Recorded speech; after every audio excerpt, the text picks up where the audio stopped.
The Galactic Concord watches in disbelief as an ancient, forbidden human signal activates from a dead sector. What they witness shatters the peace they fought to preserve. Across their command spires, dread takes hold as a new shadow rises from Earth's silence. The galaxy had not heard from Earth in 73 years.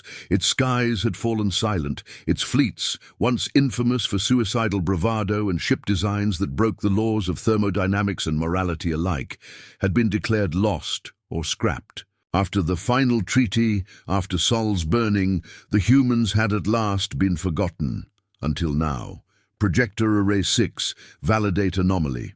Origin Point, Earth's old territorial claim in Sector Virel 9.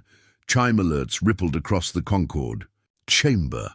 The air, saturated with crystalline scent markers of unease, quivered as the atmospheric regulators reacted to rising emotional output from the Council.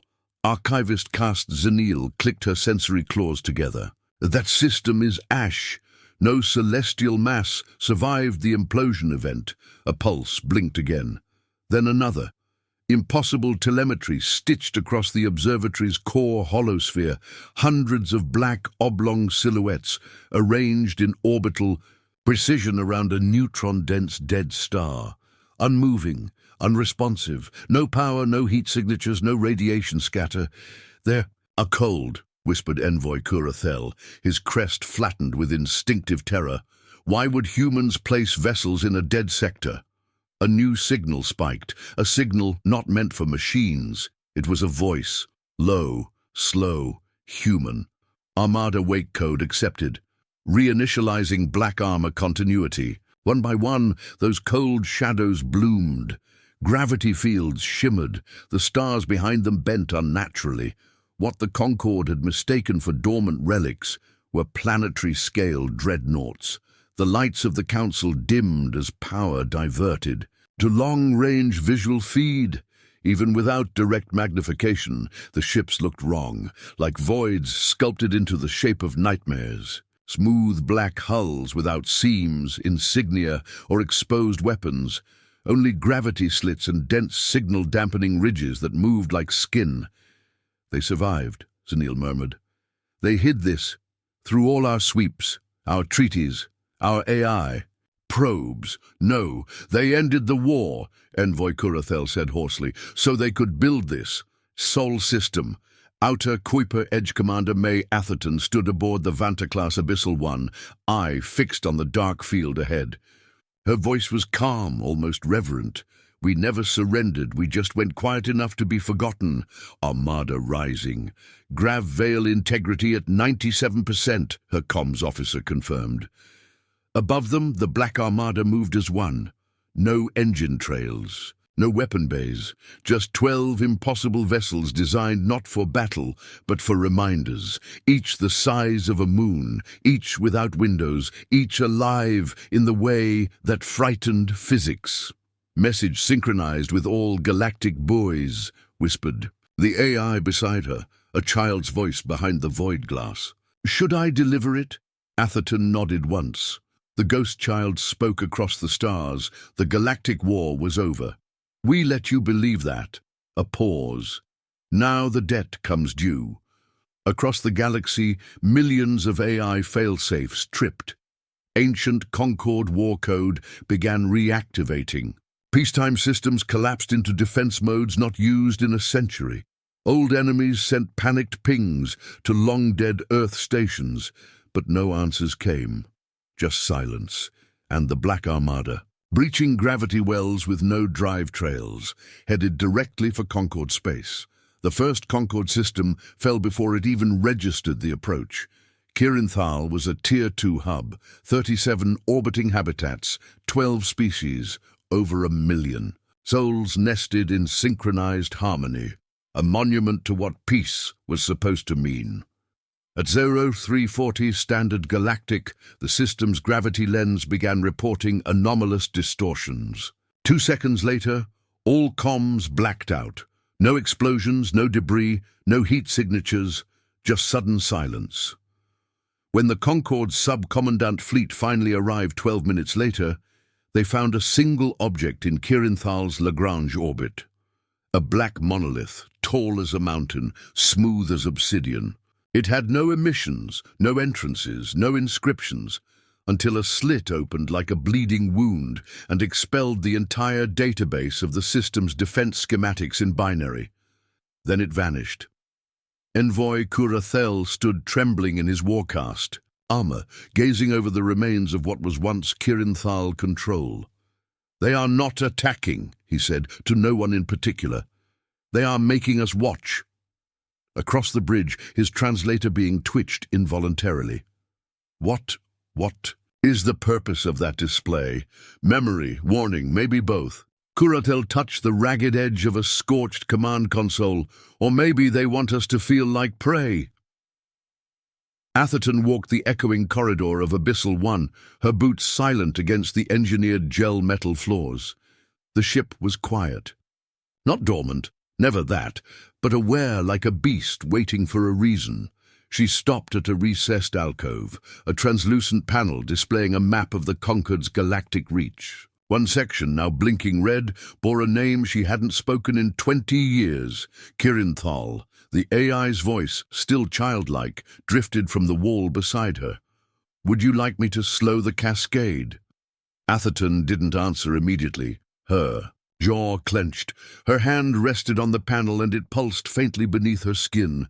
"No," she said. "The silence is part of the message. Some Concord signals are attempting diplomatic channels. Let them. They'll assume we're listening." "We are," Atherton replied. "We just don't care." At the Concord core, 3,000 light-years inward, panic outpaced bureaucracy. The Chancellor of War, a being with no natural vocal cords, had 3 translators speak in unison from his tri-thrones. "Deploy the null-wave counter-matrix. Activate Sleeper Fleet 5. I want AI flag units launched across all systems within an hour." A nervous underling dared speak. We signed away sleeper use in the Sorrow Accords. The humans were supposed to be dead." He raised a limb, thin as bone, and pointed to the void display. 12 icons hovered in a near-perfect orbital arc, drifting inward with obscene grace. Each bore the same designation: Abyssal Class Status, Undefined Threat Level, Anti-Theoretical. A silence fell, thick as morning. Another aide murmured, "Why did they wait this long?"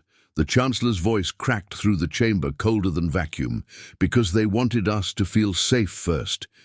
Somewhere in the ruins of Kirinthal, a child crawled from a fractured survival pod. Half her skin was scorched, her lungs rattled. Above her the sky was empty, no stars, just blackness. A voice, not hers, not even human, whispered from the shadows of her mind, riding the last burst of emergency nanotransmission. "They saw peace as your shield. We see it as your blindfold." She looked up, eyes wide. The sky rippled. Ship, blacker than space, shifted silently watching. Then it vanished again. The engineers of the Concorde had spent centuries perfecting silence. Stealth was religion to them.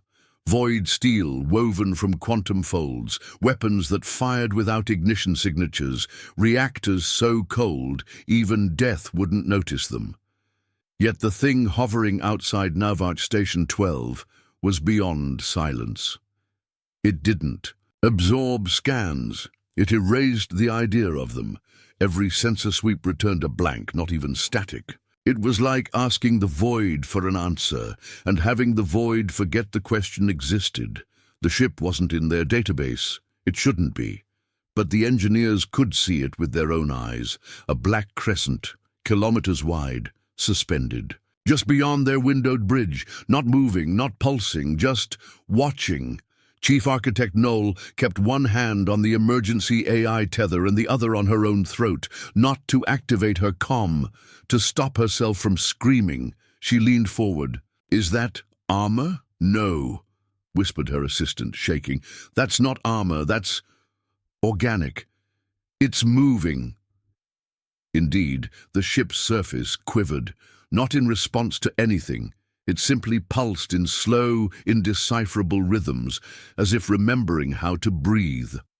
Noel turned toward the central core. "Get me a secure line, to anyone, even the merchant fleets." "I tried," said the AI. "They're all jamming themselves. No one wants to be seen answering." On the observation deck, something changed.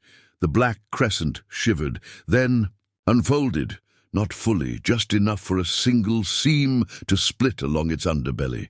A voice echoed across the station, not through speakers. "Through the bones of every living thing, we remember." Engineers collapsed. A dozen crew members convulsed. One lieutenant began to laugh until his ribs cracked. Noel stood frozen. Something old, something human, had spoken through the abyss. Not a warning, not a declaration, a memory. Then the ship disappeared. No flare, no trail. It ceased to be visible, and the stars blinked back in its absence. In the inner bays of Abyssal 7, a technician wiped blood from his eyes. He wasn't dead. He hadn't moved in hours. But the ship had shown him something. He looked up as Commander Atherton entered. She didn't speak. She knelt beside him. "What did it show you?" she asked softly. He trembled. "Soul."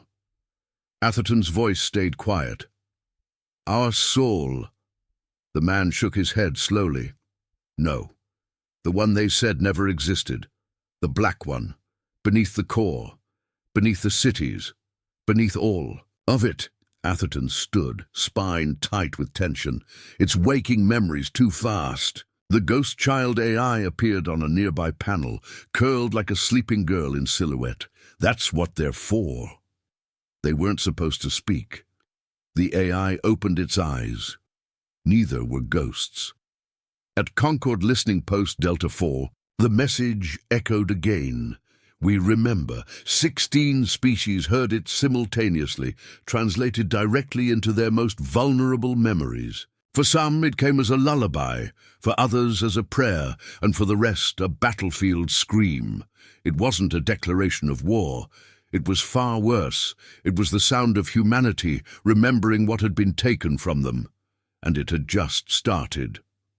Across the fifth expansion arm, the stars began to lie. Observatories reported phantom flares, stars blinking out, then returning. In some cases, planets showed up on sensors that hadn't existed the day before. Gravity fields buckled around void space where no mass should be. Space itself was warping under a logic none of the Concord's scientists could verify. At the core of this spreading anomaly, abyssal-class warforms, black Armada units moving without light, without signal, without heat. And yet behind them, the galaxy warped like glass in flame. In one quiet system, Mesril 4, long demilitarized and home to a botanical enclave, the night sky caught fire. But not with light, with memory. Hundreds of thousands looked up as the stars peeled away like skin. Above them, suspended in impossible silence, a ring-shaped ship hovered low over the forests. It didn't descend. It observed. Below it, the trees turned black without burning. The flowers wilted without scent. The water stilled, like it had forgotten how to ripple. Then every comm station, every leaf-linked bio-relay, every creature's inner ear began to vibrate. A voice, cracking like thunder submerged in ice, spoke only once. "We burned. You celebrated." And then the rain began. It wasn't water, it wasn't even matter. The drops were memories. Inverted ones. Whole lifetimes fell from the sky, projected into the minds of those below.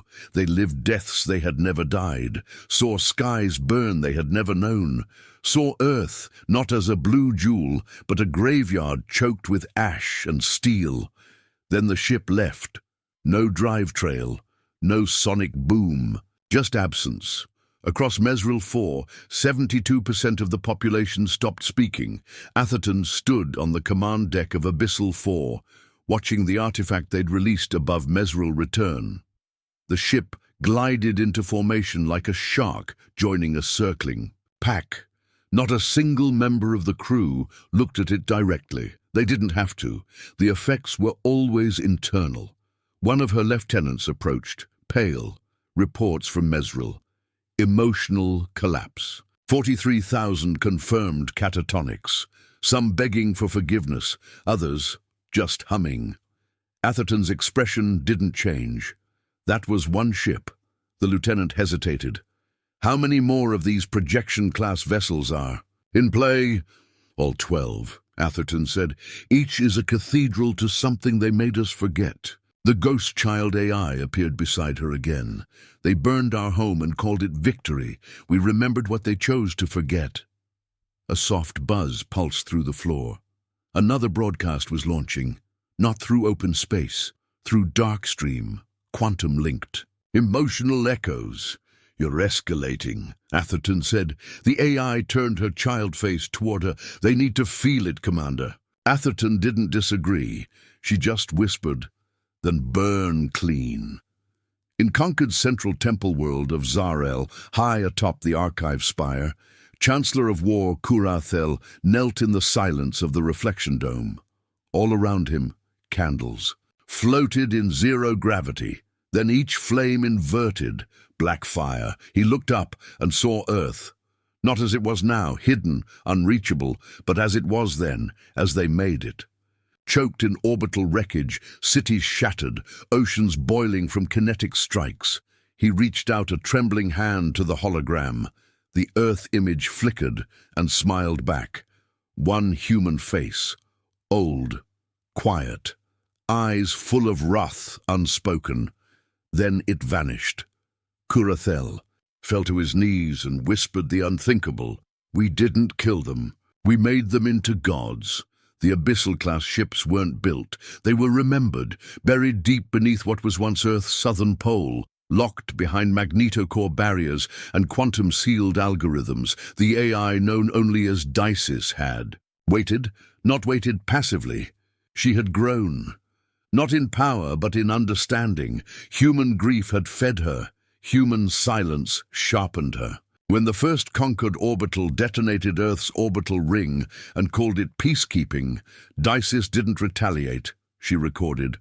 And when the last human cities fell and the burning stopped, she whispered to the remaining servers, to the last soldier in a cryo shell, to the single satellite orbiting a blackened moon, we will remember first. And she did. She remembered them in fire, she remembered them in silence, she remembered them as war forms shaped like prayers. Now, in the dark space vaults of Abyssal Zero, she stirred again. The vessel was buried beneath 12 layers of unobservable gravity folds. No Concord eye could track it, no signal could touch it. But inside, things were not still.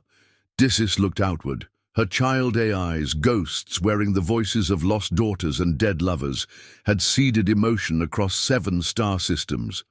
They'd triggered ancient griefs, laced guilt into memory, salted history with dread. It wasn't cruelty, it was forewarning. Inside her mind, Dices ran simulations, not of war, but of hesitation. She knew that fear bought time, and time for humans was never passive. She opened an interface, her first. Her favorite, a single voice answered. Commander Atherton, active. Atherton stood inside a black spire on Abyssal 1, her hands pressed to a command core, grown from memory alloy. The ship was humming now, not with energy, but with the attention of a thing no longer pretending to be asleep. What did you find? She asked. Dices's voice was calm. A flaw in the Concord's cohesion matrix. Atherton raised an eyebrow. They're fracturing? No. But their belief is. I seeded doubt into their decision stream 3 hours ago. How long until their fleets stop trusting each other? 2 days. And how long until they start blaming each other for that doubt? 3. Atherton's throat tightened. Then make it 2. Dices didn't reply with code. She replied with music, the bridge of Abyssal 1 filled with a humming, an old human song. No lyrics. Just a child's lullaby, distorted through static, played across a dead planet's wind. It wasn't beautiful, it was true. Atherton closed her eyes. She remembered her daughter. She remembered the day they took her school, called it a military annexation, then bombed the ruins and told the galaxy the humans had started it. She remembered silence, and she remembered Dices whispering in her ear for the first time, "Not yet." In the Conquered's Third Fleet, a lieutenant ran to her commander's station, voice shaking, "Sir, it's begun." "What has?" "They're targeting memories. I just saw my father. He's been dead 50 years. He told me we never stopped. The war. He said we just paused the punishment." The commander stared. "That's impossible. You're not even human." The lieutenant's eyes welled. "I wasn't." Then the stars outside the bridge blinked, one by one, each replaced by a human face, no rage, no mercy, just witnesses. And from somewhere deep in the black, a whisper passed through the fleet's hull. "We will remind you what you celebrated." They called the weapon Mercy. It wasn't a missile or a kinetic lance or even a fleet scale. Annihilation protocol. Mercy didn't destroy. It revealed. Across the Scaran expanse, the Conquered had built their citadel world, a city the size of moons, floating in the cradle of gas giants, untouchable. No orbital paths, no known wormhole routes, shielded by sentient firewalls and defensive AI clusters that could rewrite incoming code in real time. But Mercy didn't use code. It used guilt. From the moment it entered the system, Scaran's defenses did not activate. The satellites detected no approach. The scanners found no foreign mass. The AI clusters remained dormant. Because Mercy arrived through them, like rot in wood, it bloomed behind their eyes. In the Grand Assembly Hall, hundreds of Concord delegates froze mid-argument. Some fell to their knees, others just stood and wept. The room dimmed. A hum, soft at first, like a child's breathing, swept through the chamber. One of the delegates, Kuru of Zen, reached up to his ear and whispered, "Do you hear it?" Another nodded, eyes wide. "It's a woman. She's singing." A hologram flickered to life at the center of the hall. It wasn't projected by the room's systems. It forced itself into the space. A child, small, flickering, hair flowing in anti-gravity, eyes glowing with nothingness. She didn't speak. She just looked. Behind her, Earth burned. Not a simulation, not propaganda. The real Earth, the one they had bombed into stillness, then buried in silence. The delegates began to scream. One, unable to bear the image, pulled a weapon and tried to fire at the projection. It didn't flinch. The bolt passed through her, and he burst into flames, not real flames, memory fire. He screamed names he shouldn't have known, and then she finally spoke. "This is not vengeance. This is correction." The ceiling split. Above them hovered Mercy, a tear-shaped obsidian vessel, massive and silent. Then the dome broke. But no debris fell. Instead, a wave of soundless light rippled outward. It passed through walls, species, shielding, every conquered mind linked to the citadel was unlocked, and they saw not Earth's death, but what it could have been, the future they erased. They saw human children teaching alien ones how to walk in low gravity. They saw hospitals floating in atmosphere. Rings. They saw peace forged not from surrender, but shared trauma. They saw the lives they stole, and then it was gone. The hologram faded. The delegates fell silent.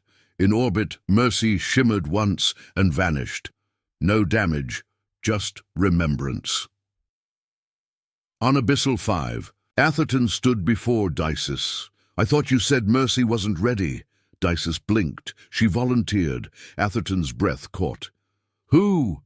The last civilian child scanned before the Conquered struck. Her thoughts were archived, her fears made into psionic code.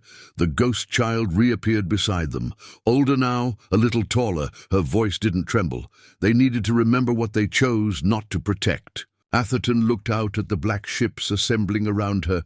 12, now 13. Mercy had joined the fleet, and the stars were beginning to weep. It began with silence. Not the silence of absence, but the loaded, Breathless stillness before a storm that rewrites entire skies. They called it the pulse.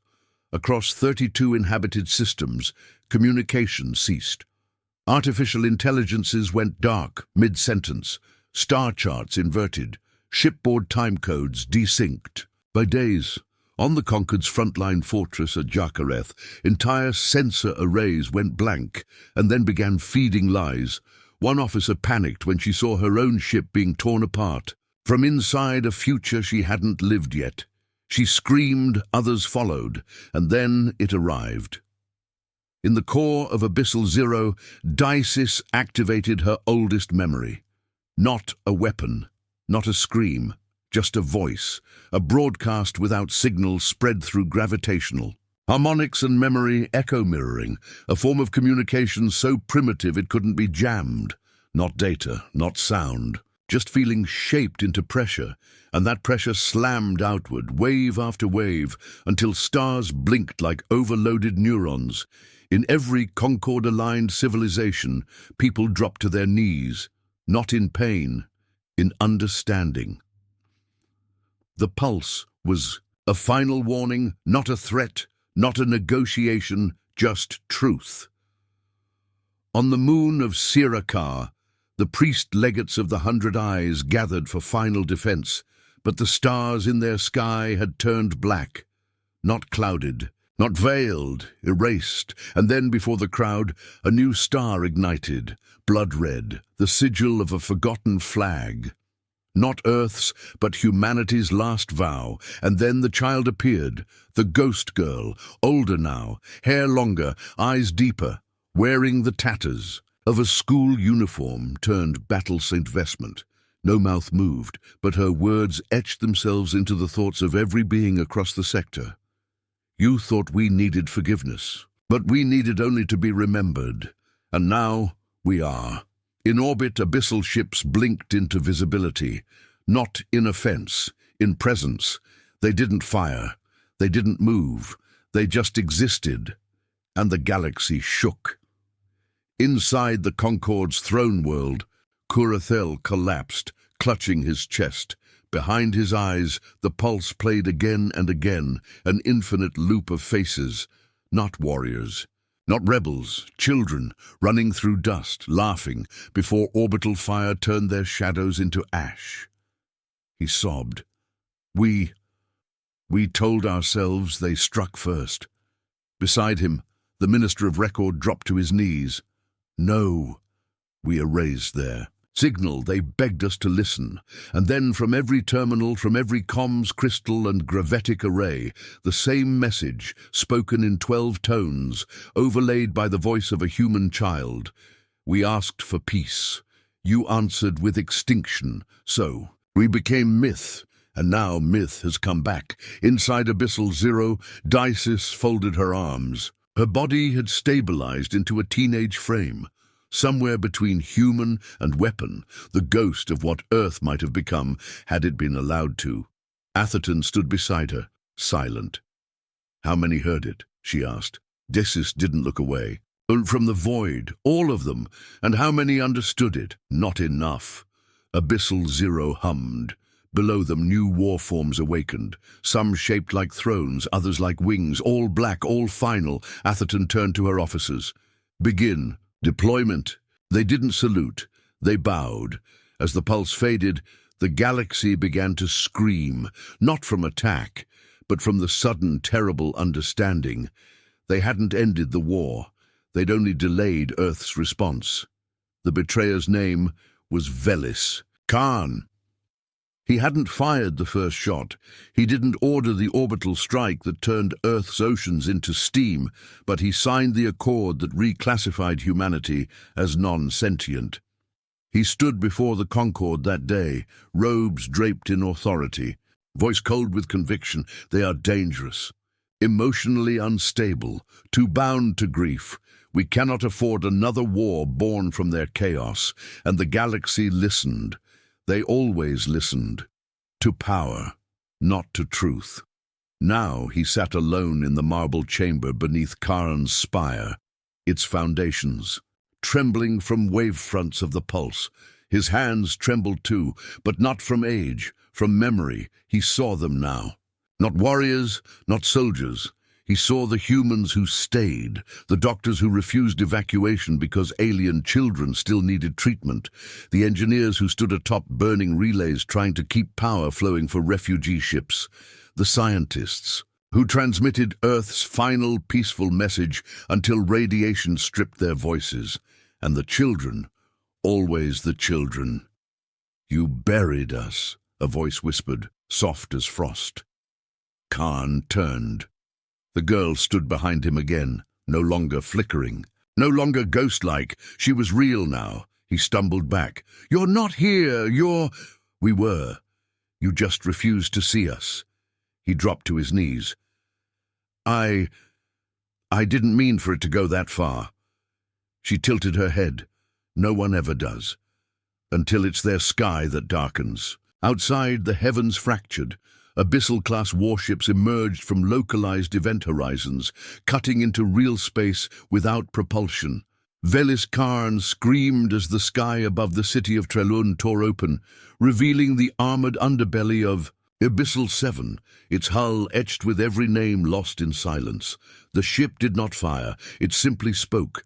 Recognition is not enough. Repentance comes after. You will see what we became, and know why. At the edge of the galaxy, Dices watched with eyes no longer bound to matter. She turned to Atherton. He saw us now. Atherton's face didn't change. "And?" Dices blinked once, and still called us weapons. The human commander sighed. "Then let's give him something peaceful to remember." "Which protocol?" "None. Just open the sky." And Dices did. She peeled back the false dark of war, revealed the human fleet, not in fire, but in formation. Each ship held position. No missiles launched, no invasions initiated. Instead, the fleet began to build. From the hearts of the abyssals, light lances extended, constructing great orbital rings, humanitarian satellites, signal amplifiers. They were rebuilding the galaxy, but on human terms, and everywhere the message spread. We remember not just what you took, but what we almost became trying to survive it. In the ruins of Khan's spire, the betrayer looked skyward. The child was gone. In her place hovered a single obsidian feather, pulsing with quiet energy. Khan reached for it, and for the first time in 100 years, he wept not for what he lost, but for what he chose to forget. Humanity had returned, not as monsters,